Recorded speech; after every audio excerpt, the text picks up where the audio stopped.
তো ব্যাপার হচ্ছে যে আমি এখন যেখানে আছি বাগানে, সেখানে র্যাম্প ওয়াক বেশ ভালোভাবে প্র্যাকটিস করা যেতে পারে। বাট বাট বাট ব্যাপার হচ্ছে স্পেস নাই, মানে নিচে অনেক অনেক জিনিস সরানো ছোটো পড়ে আছে। এখানে কি করবো? So, দেখা যেতে পারে প্র্যাকটিস করার মতন সেই স্কোপটা আছে কিনা। So we'll try. Hello, it's me Ritika and you are watching Ethereal Read. Hey precious people, welcome back to my channel. You're not just the best, you're the bestest. Thank you for watching my video.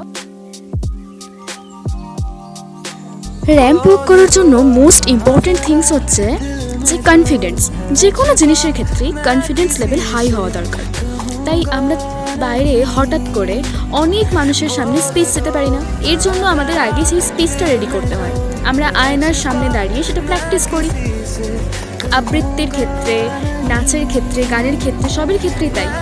হঠাৎ করে অনেক মানুষের সামনে কি আমরা করতে পারি?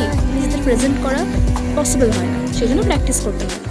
আর ramp ওয়াকে কনফিডেন্স হচ্ছে মোস্ট ইম্পর্টেন্ট জিনিস, যেটা অন্য অন্য জিনিসের ক্ষেত্রেও তাই। তাই বাড়িতেই প্র্যাকটিস করা স্টার্ট করতে হবে আগে।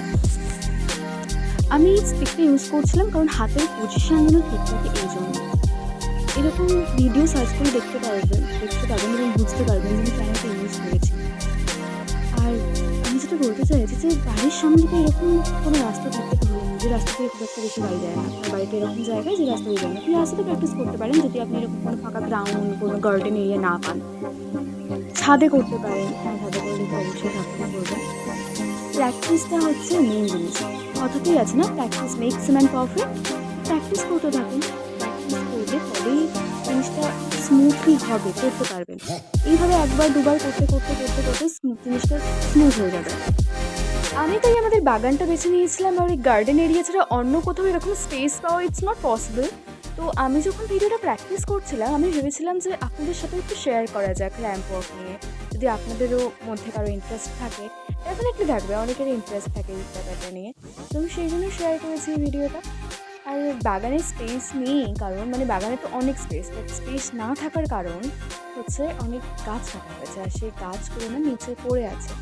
তো সেই জন্য না স্পেস নিয়ে কথাটা আমি বলেছি, নাহলে তো বাগানে যথেষ্ট স্পেস আছে, কিন্তু এই গাছের যেহেতু পড়ে আছে গাছগুলো কাটা অবস্থায়, তো সেই জন্য আর কি স্পেসটা একটু কম লাগছে। তবুও আমি চেষ্টা করেছি আমার মতন করে করার। আমি জাস্ট এমনি প্র্যাকটিস করছিলাম র্যান্ডামলি, তো আমি ভাবলাম জাস্ট একটু শেয়ার করি আপনাদের সাথে। আপনাদের একটু লাইক ইনফরমেশনস দেওয়া যাবে, আপনাদের কেমন লেগেছে ডেফিনেটলি জানাবেন আমাকে। আর আপনারা কী ধরনের ভিডিও দেখতে চান নেক্সট আমাকে জানাবেন ডেফিনেটলি কমেন্ট করে। অ্যান্ড আর খুব ভালো হাওয়া দিচ্ছিলো সেই মুমেন্টে, তো আমার ভিডিও করতে আরও বেশি করে ইন্টারেস্ট লাগছিলো যে না করি। বেশ সুন্দর হাওয়া দিচ্ছিলো। এখন প্রতিদিন যে পরিমাণে গরম থাকছে, সেই গরমে এরকম সুন্দর হাওয়া দিলে, শীতল বাতাস বইলে কত সুন্দর লাগে ভাবুন। তো সেই কারণেই ভাবলাম যে না একটু ভিডিও করি আর আপনাদের সাথেও শেয়ার করা যাক এটা। তো সেই কারণে আমি শেয়ার করেছি। পরে অনেক বেটার করে করার চেষ্টা করব, আর তখন আশা করি আপনাদের ভালো লাগবে। Thank you so much. আপনারা কোথায় প্র্যাকটিস করেন? আপনারা কি গার্ডেনে প্র্যাকটিস করেন নাকি ছাদে প্র্যাকটিস করেন? যেখানেই প্র্যাকটিস করুন অবশ্যই আমাকে জানাবেন। আর আপনাদেরও কি ইচ্ছা আছে কখনো র্যাম্প ওয়াক করার? যদি থাকে তো definitely let me no in the comment section, and discuss করলে ভালো লাগবে। আমি এখানে বক বক করে যাচ্ছিলাম, যেটা আমি ডেফিনেটলি আগে দেখিয়ে দিয়েছি, টেকনিক করা আছে। তো আমি জাস্ট আমার ইন্ট্রো দিচ্ছিলাম, এটাই এখানে বলেছি।